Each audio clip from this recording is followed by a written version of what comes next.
Hello everyone, welcome to केमेज। आज के लेक्चर में हम बात करने जा रहे हैं हमारे oxides and oxo anions of the metals.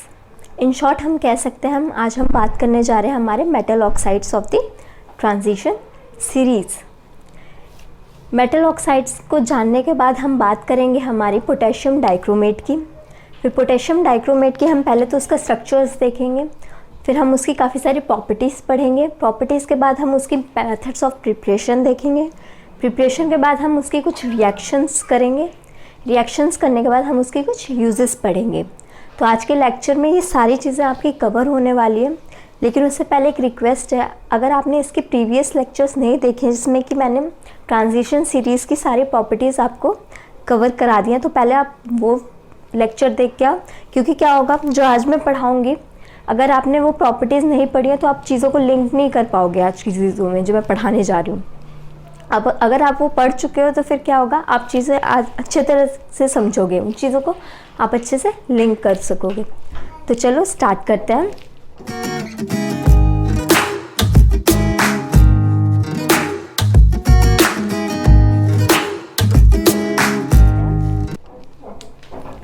तो सबसे पहले बात करते हैं हम हमारे ऑक्साइड्स एंड ऑक्सोनाइंस ऑफ मेटल्स, जिसको हम शॉर्ट में कह सकते हैं हमारे मेटल ऑक्साइड्स।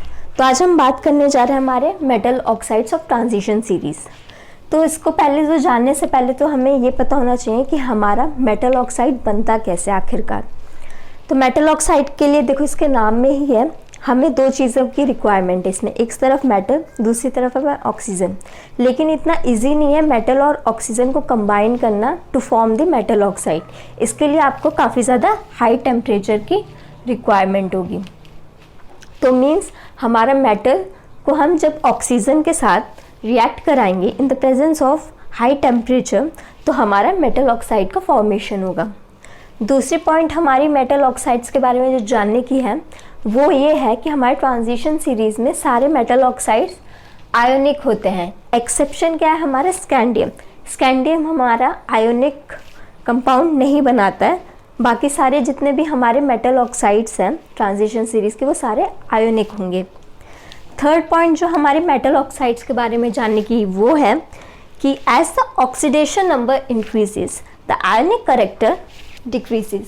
इसका मतलब क्या है, जैसे जैसे आप ऑक्सीडेशन नंबर बढ़ाओगे, जैसे कि मैं अपनी फर्स्ट सीरीज़ की बात करती हूँ, हमारी 3D सीरीज़, उसमें क्या है स्कैंडियम से लेके आप मैग्नीज तक जाते हो। जैसे ही मैग्नीज पे पहुँचते हो आपकी ऑक्सीडेशन इतनी ज़्यादा इंक्रीज़ हो जाती है। मैग्नीज हमारा +7 तक ऑक्सीडेशन शो करता है। जैसे कि मैंने एग्जांपल लिया है Mn2O7 का। जब इसमें आप ऑक्सीडेशन स्टेट निकालोगे मैग्नीज की तो कैसे निकालोगे, मैंने आपको सिखाया है। जितने भी मैग्नीज दिए हमारे मेटल आयन उसको 2x लो, यहाँ 2 है सो 2x। माइनस में हमारा ऑक्सीजन पे चार्ज कितना हो गया -2, सो यहाँ -2 × 7 14, और क्या कॉम्प्लेक्स में हमारा कोई चार्ज नहीं है तो 0। यहाँ तक बात क्लियर है। तो यहाँ से हमारी x की वैल्यू जो आएगी +7 निकल के आएगी। मीन्स एक मैग्नीज पे हमारा +7 ऑक्सीडेशन स्टेट है। मीन्स हमारा हम कह सकते हैं कि हमारा Mn2O7 आयोनिक कैरेक्टर शो नहीं करेगा। मीन्स हमारा वो कोवेलेंट नेचर शो करेगा। इसका रीज़न क्या है, क्योंकि हमारा ऑक्सीडेशन नंबर इंक्रीज़ करने पे, जैसे कि +7 काफ़ी ज़्यादा ऑक्सीडेशन नंबर है इसका +7, तो ये आयोनिक कैरेक्टर ना शो के हमारा कोवेलेंट की तरफ मूव करेगा। इसको आप समझने के लिए फॉर एग्जांपल ले सकते हो आप सिंपल सॉल्ट का। ये मैं समझाने के लिए बता रही हूँ आपको। जस्ट सोडियम क्लोराइड ये होता है हमारा सिंपल सॉल्ट। इसको जब आप ब्रेक करोगे तो हमारा ब्रेक होता है Na++Cl-। अब इसका मतलब क्या है कि हमारा जो सोडियम का है, हम जब ऑर्बिटल शेल्स की बात करेंगे, जो इसके आउटर मोस्ट इलेक्ट्रॉन होगा वैलेंस शेल में 1 इलेक्ट्रॉन था हमारा। वहीं क्लोरीन के पास हमारे पास 7 वैलेंस इलेक्ट्रॉन होता है। मीन्स क्लोरीन को ऑक्टेट पूरा करने के लिए 1 इलेक्ट्रॉन की ज़रूरत है। वहीं सोडियम को स्टेबल होने के लिए 1 इलेक्ट्रॉन लूज़ करने की ज़रूरत है। तो फिर मीन्स तभी तो सोडियम ने अपना 1 इलेक्ट्रॉन क्लोरीन को डोनेट किया और एक आयोनिक बॉन्ड का फॉर्मेशन हुआ। NaCl के बीच में एक आयोनिक बॉन्ड होता है, यही रीज़न है। मीन्स हम कह सकते हैं आयोनिक बॉन्ड के लिए कोई हमारा देने वाला होना चाहिए और कोई चीज़ हमारी लेने वाली होनी चाहिए। लेकिन हम देखो, अगर ध्यान से देखोगे Mn2O7 का केस, Mn में हमारा ऑक्सीडेशन स्टेट क्या निकल के आ रहा है +7। मीन्स अगर आप उसके ऑर्बिटल्स बनाओगे तो वैलेंस शेल में मैग्नीज के पास 7 इलेक्ट्रॉन है, उसने सारे डोनेट कर दिए, तो अब उसके पास कुछ रहा ही नहीं देने के लिए, तो वो आयनिक बॉन्ड कैसे शो करेगा, वो कोवेलेंट नेचर की तरफ फिर मूव करेगा, वो आयनिक करेक्टर शो नहीं करेगा। फोर्थ प्रॉपर्टी जो है मेटल ऑक्साइड्स के बारे में, वो होती है कि हमारे मेटल ऑक्साइड जो है यूजुअली बेसिक इन नेचर होते हैं। देखो ये सीरीज रहती है ऐसे, कुछ ऐसा ट्रेंड रहता है। जैसे आप +2 लो, लोवेस्ट ऑक्सीडेशन में हमारी कोई चीज़ रहती है तो वो बेसिक रहती है। ये मैं भी इस ट्रांजिशन सीरीज की बात कर रही हूँ। जैसे ही नियरली आप +3 +4 ऑक्सीडेशन पे पहुँचोगे तो एम्फोटेरिक नेचर शो होता है, means basic and acidic both, amphoteric. और जैसे ही आप हायर ऑक्सीडेशन की तरफ मूव करोगे, दैट जैसे कि +7 में मैग्नीज की बात कर रही हूँ, तो उसका नेचर कैसा होता है, एसिडिक। तो ये ट्रेंड रहता है। तो हमारे यूजुअली मेटल ऑक्साइड्स जो हैं बेसिक होते हैं, लेकिन अगर ऑक्सीडेशन नंबर आप बढ़ा दोगे, जैसे कि मैग्नीज के केस में, तो वो एसिडिक नेचर शो करता है। यहाँ तक बात क्लियर है? अब इसको याद कैसे करना है कि मेटल ऑक्साइड हमारे बेसिक होते हैं, तो जैसे मैंने याद किया मैं उसको बता देती हूँ। आप मोबाइल, MOB आपको याद रखना है, that is metal oxides are basic. Mobile से आप याद रख सकते हो इसको। यहाँ तक बात क्लियर है? तो आगे हम अब बात करते हैं हमारे पोटेशियम डाइक्रोमेट की। सॉरी, इसको नोट डाउन करो, फिर मैं स्टार्ट करती हूँ आपका पोटेशियम डाइक्रोमेट। तो अब हमें बात करनी है हमारी पोटेशियम डाइक्रोमेट की, जिसका फॉर्मूला होता है हमारा K2Cr2O7। अगर मैं बात करूँ हमारे पोटेशियम डाइक्रोमेट की, तो पोटेशियम डाइक्रोमेट अगर आप इसका फॉर्मूला ध्यान से देखोगे तो ये 2 चीज़ से बना है हमारे। पहली चीज़ तो हमारी पोटेशियम आयन और दूसरी चीज़ हमारी डाइक्रोमेट आयन। यहाँ तक बात क्लियर है? अब आप इसका स्ट्रक्चर देखोगे तो इसका स्ट्रक्चर कुछ इस तरीके से होता है, 2 क्रोमियम साइड में और 3 ऑक्सीजन, 1 हमारा क्रोमियम कंसिस्ट करेगा। सेंटर में हमारा जो 7th ऑक्सीजन रहेगा। यहाँ तक बात क्लियर है? अब देखो एक क्वेश्चन यहाँ से बन सकता है हमारा कि कितने हमारे chromium oxygen bond length same होंगे। तो इसमें जो है हमारा रेजोनेंस फैक्टर काम करता है। ये क्या होगा, जो यहाँ पर ऑक्सीजन पे नेगेटिव चार्ज है ये यहाँ शिफ्ट हो सकता है। यहाँ तक बात क्लियर है? और ये फिर यहाँ पर शिफ्ट हो सकता है। सिमिलरली ये जो नेगेटिव चार्ज है ऑक्सीजन पे, इन तीनों के साथ रेजोनेटिंग स्ट्रक्चर में रह सकता है। सिमिलरली फॉर दैट मीन्स अगर आपसे कोई पूछे कि कितने chromium oxygen bond length same होंगे हमारे पोटेशियम डाइक्रोमेट के स्ट्रक्चर में, तो उसका आंसर होगा हमारे 6 chromium oxygen bond length are same due to resonance factor. जहाँ तक बात क्लियर हो गई? अब हम बात करते हैं हमारे आगे प्रॉपर्टीज़ ऑफ पोटेशियम डाइक्रोमेट। तो पहली प्रॉपर्टी हमारी क्या है कि it has orange red crystals. आपने देखा होगा अपने लैब में एक्सपेरिमेंट जब किए होंगे इनऑर्गेनिक के मेनली, तो आपने देखा होगा पोटेशियम डाइक्रोमेट का जो कलर होता है बहुत ही प्यारा होता है, ऑरेंज रेड क्रिस्टल्स होते हैं इसके। आपने यूजुअली इसको टाइट्रेशन में यूज़ किया होगा mainly as a oxidising agent. आप ब्यूरेट में जो फिल करते हो मेनली आप या तो KMnO4 लेते हो या पोटेशियम डाइक्रोमेट लेते हो, क्योंकि ये एक्ट करता है एज ए ऑक्सीडाइजिंग एजेंट। यहाँ तक बात क्लियर है? अब क्योंकि ये क्रिस्टल्स है मीन्स सॉलिड है, तो इसका मेल्टिंग पॉइंट भी ऑब्वियसली हाई होगा। इसका मेल्टिंग पॉइंट नियरली 650 केल्विन होता है, इतना हाई होता है इसका मेल्टिंग पॉइंट।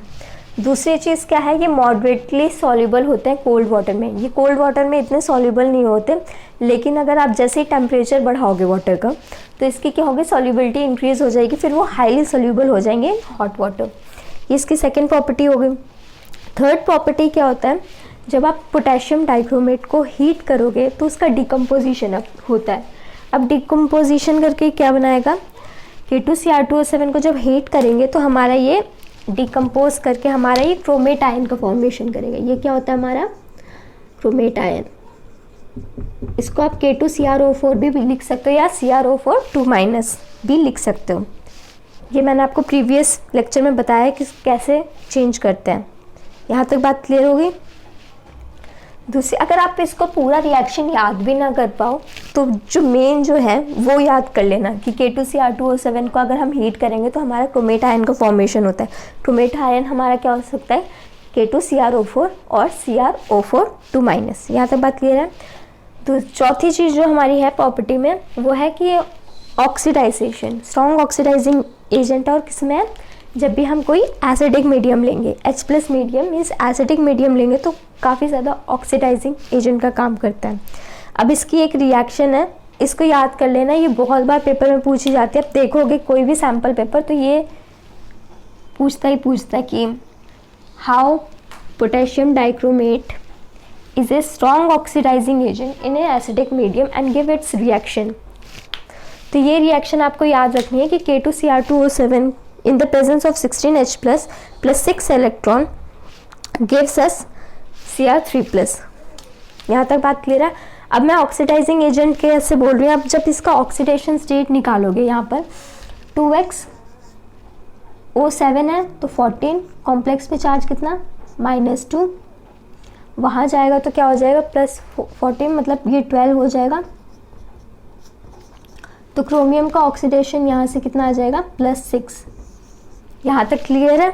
मीन्स क्रोमियम हमारा +6 ऑक्सीडेशन से किस में कन्वर्ट हो रहा है, +3 में। मीन्स इसका रिडक्शन हो रहा है। किसी भी चीज़ का रिडक्शन होता है तो क्या कहलाता है, ऑक्सीडाइजिंग एजेंट। तो that's why it is a strong oxidising agent. अब इसको समझना कैसे है, कोई भी चीज़ खुद रिड्यूस हो रही है तो मीन्स वो काम किसका करेगी, ऑक्सीडाइजिंग एजेंट का। यहाँ तक बात क्लियर है। तो ये कुछ प्रॉपर्टीज़ हैं, इसको तो पहले आप लोग नोट डाउन कर लो। उसके बाद हम आगे बात करते हैं हमारे methods of preparation of potassium dichromate. तो अब हम बात करते हैं हमारी प्रिपरेशन ऑफ पोटेशियम डाइक्रोमेट। तो जो मेथड्स हैं हमारे पास अवेलेबल प्रिपरेशन के लिए वो मेनली 2 मेथड है। पहला हमारा क्या है, क्रोमाइट ओर से। क्रोमाइट ओर हमारा क्या होता है, FeCr2O4। आपको बुक में क्या है, आपको इस फॉर्म में भी दे सकता है बुक में FeCr2O4 के फॉर्म में, और it is equal to nothing but iron oxide, और साथ में आपका जो भी लेफ्ट है आयरन ऑक्साइड को मैंने साथ में लिख दिया, फिर आपका क्या बचा Cr2 एज इट इज, और एक ऑक्सीजन हमने क्योंकि आयरन के साथ लगा दिया तो हमारा क्या बचा O3। यहाँ तक क्लियर है। अब देखो क्रोमाइट ओर से हमारी प्रिपरेशन कैसे होगी पोटेशियम डाइक्रोमेट की। हमने क्रोमाइट ओर को जब सोडियम कार्बोनेट के साथ रिएक्ट किया, ये हमारा क्या है, sodium carbonate, in the presence of excess air, हम O2 ले रहे हैं तो हमारा सोडियम क्रोमेट का फॉर्मेशन होता है। सोडियम क्रोमेट हमारा क्या होता है, Na2CrO4, और we can say it is Cr2O4, जिसका हमारा येलो कलर के क्रिस्टल्स होते हैं। यहाँ तक बात क्लियर है। अब क्या होगा, हमारा जब सोडियम क्रोमेट को हम सल्फ्यूरिक एसिड के साथ रिएक्ट करेंगे तो हमारा सोडियम डाइक्रोमेट का फॉर्मेशन होगा। यहाँ तक बात क्लियर है। अब जब आप सोडियम डाइक्रोमेट को लास्ट में KCl के साथ रिएक्ट करोगे तो उस केस में हमारा पोटेशियम डाइक्रोमेट का फॉर्मेशन हो जाएगा, जिसकी हमें प्रिपरेशन करनी थी।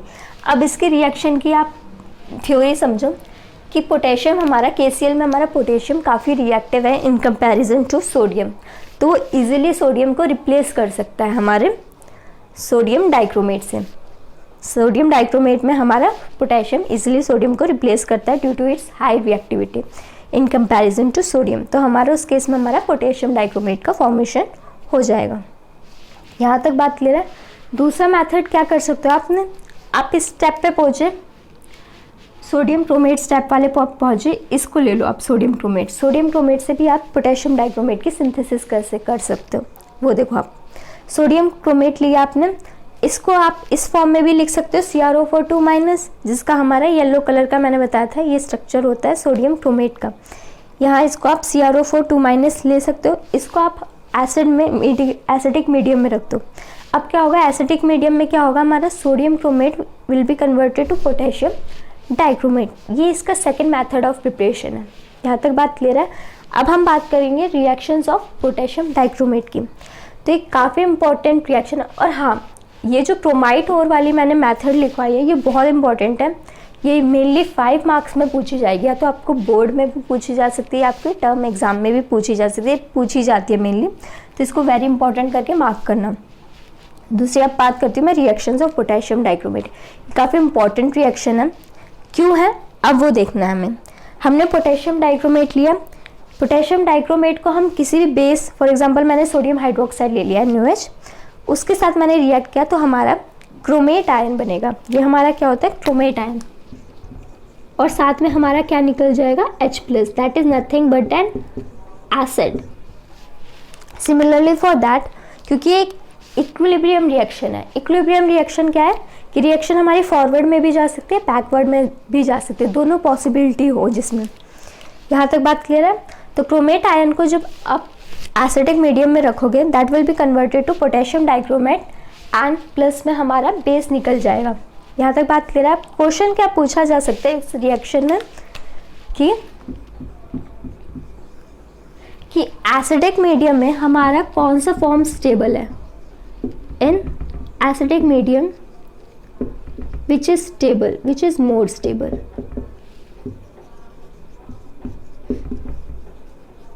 ऐसे क्वेश्चन पूछ सकता है।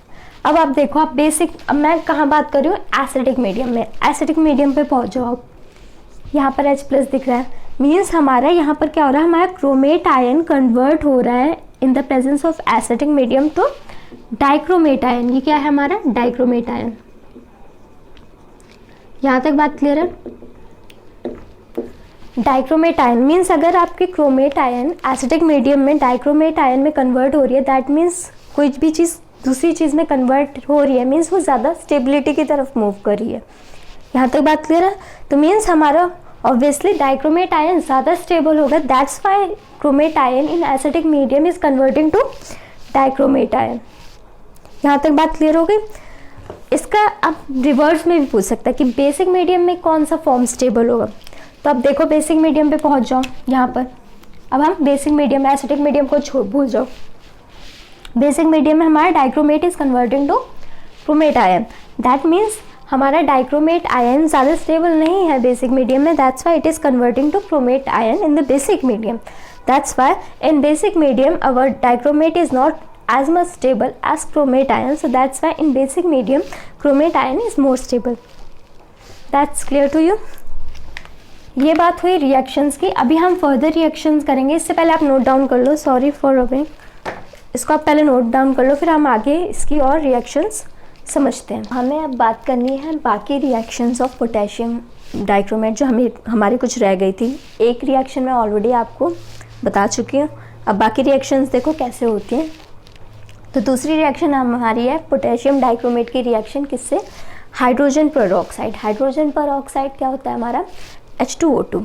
अब क्या करोगे आप, जब पोटेशियम डाइक्रोमेट को आप hydrogen peroxide in the presence of H+ acidic ले रहे हो आप, फॉर एग्जांपल मैंने यहाँ सल्फ्यूरिक एसिड लिया, तो वो आपका किस में कन्वर्ट कर देगा, क्रोमिक पेरोक्साइड।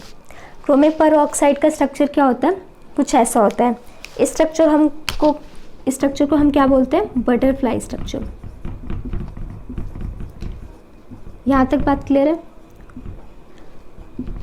अब अगर आपसे कोई पूछे इसमें क्रोमियम का ऑक्सीडेशन स्टेट क्या होगा, तो देखो 10 नहीं कर देना क्रोमियम का ऑक्सीडेशन की। आप सोचो कि -2 यहाँ से, -2 यहाँ से, -2 यहाँ से, -2 यहाँ से, मतलब 8 ये हो गए और 2 यहाँ से, पूरे 10 हो गए।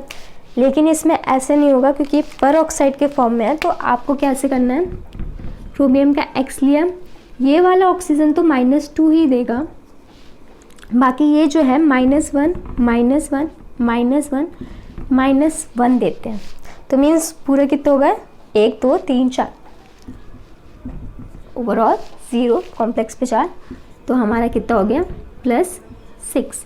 तो इस केस में हमारी ऑक्सीडेशन स्टेट क्या है रही है क्रोमियम की, +6, ना कि +10, +6 रहेगी। इसको ध्यान से याद रखना। दूसरा टेस्ट क्या है, ये बहुत इंपॉर्टेंट टेस्ट होता है, मतलब रिएक्शन होती है। इस रिएक्शन को ही हम टेस्ट के नाम से जानते हैं, that is chromyl chloride test. अब इसको समझो पहले, क्रोमाइल क्लोराइड टेस्ट क्या होता है। देखो, कोई भी आपको सॉल्ट दे दिया, ठीक है, आप जब अपने लैब्स में, आप आई थिंक 12th में भी होता है, 12th में तो इतना ध्यान से नहीं बताते, लेकिन आपकी जो हायर स्टडीज़ हैं BSc MSc लेवल पे इसका प्रॉपर अच्छे से टेस्ट कराते हैं। उसमें आपको क्या करते हैं, एक टेस्ट ट्यूब दे देते हैं, मतलब टेस्ट ट्यूब के आपको एक सॉल्ट देंगे स्टार्टिंग में, अननोन सॉल्ट होगा, ठीक है। अब आपको पता करना है कि इसमें कि क्लोराइड है या क्लोराइड आयन है या नहीं है। तो आप क्या करते हो, आप थोड़ा सा सॉल्ट लेते हो, आप उसको टेस्ट ट्यूब में डालो, टेस्ट ट्यूब में डालने के बाद थोड़ा सा पिंच ऑफ पोटेशियम डाइक्रोमेट डालते हो। पोटेशियम डाइक्रोमेट का काम क्या है? ऑक्सीडाइजिंग एजेंट, ऑक्सीडेशन करना किसी चीज़ का। अब क्या होगा, हमारा क्लोराइड आयन है। अब आपने क्लोराइड आयन में आपने सॉल्ट में क्या डाला? आपने पोटेशियम डाइक्रोमेट डाला। पोटेशियम डाइक्रोमेट का काम है ऑक्सीडाइज करना किसी भी स्पीशीज़ को। अब क्या है, आपने पोटेशियम डाइक्रोमेट डाला, उसके साथ फिर आप क्या करते हो, थोड़ा सा आप सल्फ्यूरिक एसिड का एडिशन करते हो। अब क्या होगा, क्योंकि हमारा काम पोटेशियम डाइक्रोमेट का ऑक्सीडाइज करना है, तो क्या करता है वो Cl- को हमारा कन्वर्ट कर देता है Cl2 में। ठीक है, मीन्स हमारा जो पूरी रिएक्शन होती है वो ये बनती है। हमारा लास्ट में जो हमारा प्रोडक्ट आता है वो आता है क्रोमाइल क्लोराइड। क्रोमाइल क्लोराइड क्या होता है? CrO2 Cl2। इसका जो है रेडिश ब्राउन वेपर्स होते हैं इसको डिटेक्ट करने के लिए हमें क्या होता है, रेडिश ब्राउन वेपर्स निकलते हैं हमारे क्रोमाइल क्लोराइड के, इसके रेडिश ब्राउन वेपर्स होते हैं, जिससे आप डिटेक्ट कर लेते हो हाँ कि हमारे सॉल्ट या सॉल्ट मिक्सचर में हमारा क्लोराइड आयन या क्लोरीन हमारा प्रेजेंट है। यहाँ तक बात क्लियर है। इसका रिएक्शन मैंने बता दिया कि आपको टेस्ट ट्यूब लेना है, टेस्ट ट्यूब में आपको सॉल्ट लेना है। सॉल्ट जैसे मैंने इस रिएक्शन में सॉल्ट मेरा क्या है, KCl। यहाँ तक बात क्लियर है। KCl का मैंने सॉल्ट ले लिया फॉर एग्जांपल। इसमें फिर आपको क्या करना है, थोड़ा सा पिंच ऑफ पोटेशियम डाइक्रोमेट डालना है, जो कि ऑरेंज रेड कलर का होता है, बहुत प्यारा होता है। उसके बाद क्या करना है, आपको एसिड डालना है, मेनली सल्फ्यूरिक एसिड लेते हैं हम, वो क्रोमाइल क्लोराइड में आपको कन्वर्ट कर देगा। रेडिश ब्राउन कलर के फ्यूम्स निकलेंगे, जिससे आप डिटेक्ट कर दोगे कि हमारे सॉल्ट में हमारा क्लोराइड आयन प्रेजेंट है। यहाँ तक बात क्लियर है। अब हम जो फोर्थ रिएक्शन है हमारी पोटेशियम डाइक्रोमेट की, वो ये है। ये काफ़ी इंपॉर्टेंट है, इसको इंपॉर्टेंट मार्क करके लिखना। आपसे पूछेगा अगर पोटेशियम डाइक्रोमेट को हम कोल्ड सल्फ्यूरिक एसिड में लें या हॉट सल्फ्यूरिक एसिड में लें तो क्या प्रोडक्ट बनेगा। तो जो आप पोटेशियम डाइक्रोमेट को आप कोल्ड सल्फ्यूरिक एसिड में लोगे तो हमारा क्रोमिक एनहाइड्राइड का फॉर्मेशन होता है, दैट इज CrO3। यहाँ तक बात क्लियर है। और जब अगर आप पोटेशियम डाइक्रोमेट को सल्फ्यूरिक एसिड जो कि हॉट है काफ़ी, उसमें करोगे तो हमारा Cr2SO4 बनेगा, साथ में हमारा ऑक्सीजन लिबरेट हो जाएगा। तो ये इंपॉर्टेंट है बहुत रिएक्शन। ये पूछ सकता है कि कोल्ड सल्फ्यूरिक एसिड में क्या होगा और हॉट सल्फ्यूरिक एसिड में क्या होगा बनेगा प्रोडक्ट, तो ये रिएक्शन भी याद कर लेना। यहाँ तक बात क्लियर है। जो फिफ्थ रिएक्शन है, मैंने क्या बताया था स्टार्टिंग में, ये आपको बताया था कि पोटेशियम डाइक्रोमेट हमारा किस तरीके से ऐड करता है, as a oxidising agent. Oxidising agent means जो खुद रिड्यूस होकर दूसरे को ऑक्सीडाइज करे। यहाँ तक बात क्लियर है। अब K2Cr2SN, जब आप इसमें ऑक्सीडेशन निकालोगे क्रोमियम की, तो आपकी क्या निकल के आई थी, +6, जो कि हम पहले देख चुके हैं। वो कन्वर्ट हो गया Cr3+, मीन्स खुद का रिडक्शन कर रहा है लेकिन दूसरे को ऑक्सीडाइज कर रहा है। अब इसके कुछ एग्जाम्पल देखो कि कैसे दूसरे को ऑक्सीडाइज कर रहा है। इन सबकी रिएक्शन में हम K2Cr2O7 डाल रहे हैं, पोटेशियम डाइक्रोमेट डाल रहे हैं। तो जब I- में आप आयोडाइड में आप पोटेशियम डाइक्रोमेट का एडिशन करोगे तो आपको ये I2 gas, iodine gas liberate होगी। मीन्स देखो हमारा पहले -1 चार्ज था, अब क्या चार्ज हो गया हमारा 0, मीन्स ऑक्सीडेशन ही हो रहा है ना। अब जब बनाते हो एक्सिस तो इस साइड -1 +1 सेंटर में 0, मीन्स बढ़ ही रहा है ऑब्वियसली। ठीक है, तो -1 से एटलीस्ट 0 पे तो पहुंचा, तो इसलिए इसका ऑक्सीडेशन है। दूसरी चीज़ क्या है, अगर आप इसमें K2Cr2O7 डालोगे तो Fe2 Fe3+ में कन्वर्ट हो जाएगा। ये बाकी के एग्जांपल SO2 में डालोगे तो SO4- में कन्वर्ट हो जाएगा। इसका ऑक्सीडेशन स्टेट निकालोगे जो आपको तो बढ़ा मिलेगा। H2S में निकालो, इस पर चार्ज कितना आ जाएगा सल्फर पे, यहाँ पर S2- है, S2- कन्वर्टेड इनटू 0, तो ऑब्वियसली इसका भी ऑक्सीडेशन है। जब आप 10(2+) में डालोगे आपका K2Cr2O7 तो किस में कन्वर्ट होगा, 10(4+) में। तो यहाँ तक बात हो गई, हमने सारे रिएक्शंस भी देख लिया आज पोटेशियम डाइक्रोमेट के। अब जो हमारा लास्ट टॉपिक है that is the uses of potassium dichromate. ठीक है, ये करते ही आपका जो है पोटेशियम डाइक्रोमेट का पूरा टॉपिक कंप्लीट हो जाएगा। ठीक है, फिर आपका कोई भी ऐसा क्वेश्चन नहीं हुआ है जो सॉल्व ना हो पाए। यहाँ तक बात क्लियर है। तो अब हम लास्ट टॉपिक हमारे आज का लेक्चर का करते हैं, उसके बाद हम लेक्चर अपना ख़त्म करते हैं। Uses of potassium dichromate. अब ध्यान से देखो, पहला काम तो मैंने बता दिया है, used as a oxidising agent. Short में लिख रही हूँ ये मैं, ऑक्सीडाइजिंग एजेंट, आप पूरा लिखना। ऑक्सीडाइजिंग मीन्स खुद का रिडक्शन कर रहा है लेकिन दूसरे को ऑक्सीडाइज कर रहा है। अब क्योंकि ये अच्छा ऑक्सीडाइजिंग एजेंट है, so that it can be use in the volumetric analysis. Volumetric analysis आप जो लैब्स वगैरह में करते हो इनऑर्गेनिक के, वॉल्यूमेट्रिक एनालिसिस का थोड़ा सा व्यू ले लो आप कैसे होता है। आप क्या करोगे, पोटेशियम डाइक्रोमेट को अपने ब्यूरेट में फिल करोगे, ठीक है। उसके बाद क्या करोगे आप, जो नीचे हमारा कॉनिकल फ्लास्क है, फॉर एग्जांपल मैंने आयोडाइड लिया, ठीक है, कोई भी जैसे पोटेशियम आयोडाइड ही लिया, आयोडाइड के फॉर्म में मैंने अपना सॉल्ट लिया। यहाँ तक बात क्लियर है। अब जब इसमें आप एडिशन करोगे ब्यूरेट से तो क्या होगा, आपका I- कन्वर्ट हो जाएगा I2 में, तो मीन्स ऑक्सीडेशन। और फिर आप इंडिकेटर यूज़ करते हो, फिर देखते हो आप, फिर डालते रहते हो, जब आपका पिंक कलर होता है तो उसी से तो बताते हो कि हाँ पूरा हमारा ऑक्सीडाइज हो जाता है। यहाँ तक बात क्लियर है। तो ये मैंने जस्ट व्यू दिया आपको वॉल्यूमेट्रिक एनालिसिस कैसे होता है। हमारा ब्यूरेट में ऑक्सीडाइजिंग एजेंट है, नीचे हमने जो भी हमारा ऑक्सीडाइज कराना है हमारा सॉल्ट, जैसे कि मैंने पोटेशियम आयोडाइड लिया, तो उसको आप ब्यूरेट से डालोगे, फिर आप देखोगे एंड पॉइंट से कि कब उसका जो चेंज हुआ हमारा कलर का वो ऑब्जर्व करोगे, वहाँ से आइडिया लग जाएगा आपको कि कितना आपका पोटेशियम डाइक्रोमेट यूज़ हुआ हमारा आयोडाइड को आयोडीन में कन्वर्ट करने के लिए, ऑक्सीडेशन करने में। यहाँ तक बात क्लियर है। थर्ड आपका कैसे यूज़ हो सकता है हमारा, it can be use in the tanning and leathering industries. Tanning leathering industries में क्या होता है, हमें काफ़ी ज़्यादा ऑक्सीडाइजिंग एजेंट्स की यूज़ होती है। तो हमारा तो K2Cr2O7 काफ़ी अच्छा ऑक्सीडाइजिंग एजेंट है ही, तो इसलिए हम टैनिंग और लेदरिंग इंडस्ट्रीज़ में भी यूज़ कर सकते हैं। और जो फोर्थ चीज़ है, काफ़ी सारे हम क्रोमेट कंपाउंड्स का फॉर्मेशन कर सकते हैं, फॉर्मेशन ऑफ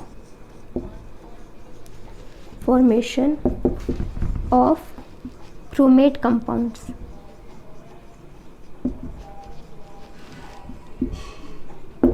तो ये मैंने कुछ यूजेस लिख दिए आपको, इनको देख लो, इसी में यूज़ होते हैं।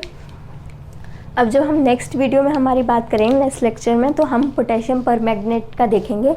और आज मैंने पूरा आपको पोटेशियम डाइक्रोमेट कवर कर दिया, तो आप इसको घर पे जाके अच्छे से रिवाइज करना है, इसके कुछ क्वेश्चंस करना जो पीछे हैं, मेनली जो रिएक्शंस ही पूछी जाती हैं इंपॉर्टेंट, इसके कुछ यूजेस प्रॉपर्टीज़ पूछे जाएंगे, स्ट्रक्चर पूछ लेगा आपसे एग्जामिनर, और कुछ नहीं है इसमें पोटेशियम डाइक्रोमेट में। मैं ऑलमोस्ट सब कुछ कवर करा चुकी हूँ। Okay, and thank you for watching this video, and do subscribe our channel if you like it.